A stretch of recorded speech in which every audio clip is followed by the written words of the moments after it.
Well, hey there. I'm glad you decided to drop in on us again. We are launching out into our series on the practical steps you can take to move your career in the direction you want to go, get paid what you're worth, and actually look forward to going to work on Monday. All right, you ready to go? I have to apologize right from the beginning. We're just getting this thing started, and the very first thing I have to do is apologize because this is going to be a miserable video. We're talking about resumes, and resumes are like a boring essential that we have to get through. We're starting off in the worst possible way, but it's kind of the first thing you have to get past is the resume part, because the way your resume is designed to get you into an HR manager's office. It's designed to get you past their applicant tracking system. They call it the ATS.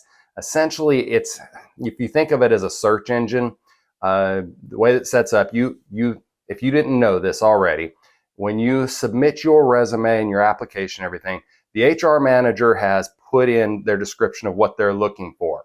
And they have the algorithm that goes through, pulls out keywords. You submit your application with your resume, and the computer scans through for the keywords. It categorizes your resume by the keywords it finds in there. If you're a match, they put you over there so that the HR manager at least gets to see and read your resume. If they're not a match, then they never even know you applied. And so there's lots of ways that you can go about writing your resume. Probably one of the best things is to go, there's, I don't know, probably 100 different sites where they have templates and everything. You go through, fill out the templates. They've got lots of instructions. They'll guide you through the process. They give a lot of good advice. I think in this one, I just want to give you a couple of tips, and I'm going to try to make this quick so that we can get past it and get into the good stuff. But and one of those tips is just to understand what it is you're doing. Your resume, some of the templates that look really nice and you think are impressive, you're thinking of how this is going to look to the HR manager. And what a lot of people don't realize is that if you design a resume that looks good to their HR manager, there's less of a chance they see it, because the computer, the AI, the applicant tracking system doesn't see the pictures and graphs and charts and all of the fluff. It just looks for keywords. So if you can select a template that allows you to put down the information in a clear and concise way to where it's easy for the AI to pull out keywords and match you with the positions match you with requirements that the HR manager has set forward for the job, then it increases your chance of actually getting the job. All right. Now, the next thing that you need to keep in mind is, if you're successful at getting past the applicant tracking system and getting your resume in front of the HR manager, I want you to understand something about HR managers. They're people, right? They're no different than anybody else you've ever worked with. They're looking for less work, not more work, right? You've never worked with anybody who's out there looking for more work and trying to make their life harder. Everybody's looking to make their life easier. HR managers are no exception. So if you make their job harder, they will not like you. If you make their job easy, they will like you. It's pretty simple. And so one of the things that I want to encourage you to do as you write out your resume is reduce the number of words that you use. Try to figure out how to convey the message that you want to put the information out there with as few words as possible, and format it in a way that is easy for the HR manager to process. One of the things that you will hear if you look at resumes and the whole hiring process, one of the things you learn really quickly is that you are lucky if an HR manager gives your resume 10 seconds, right? A lot of times you've got 5 seconds, they'll scan through and make a judgment call. It's that whole first impression situation, right? Those first impressions are sticky. And so they will give your resume a very quick scan and decide whether or not they're going to give you another 5 seconds or if you're going in the trash bin. Okay. And so think about that. If you've arranged your resume in a way where there's very few words, where they can scan it and in 5 seconds understand who you are and what you're about without reading paragraphs. If you put in paragraphs, they won't even scan it. Paragraph. I don't have time for that. That's making me work harder. You've made me work harder. I don't like you. I've got 100 other resumes. Yours is going in the garbage. All right. So one of the things, the techniques that I use in my communication, and I do this as I'm communicating to other managers, to my boss, and as I communicate to everyone, I lay everything out in the bullet points. And I like bullet points. And I find that bullet points give you some abilities to put out an idea in a very abbreviated way. And because it's bullet points, when people see that it's obviously in a very abbreviated sentence, it's formatted in bullet points that you've automatically communicated to them that you're just hitting the highlights. You're trying to keep it short, and they actually appreciate it. It doesn't process to people that you can't write out an eloquent sentence.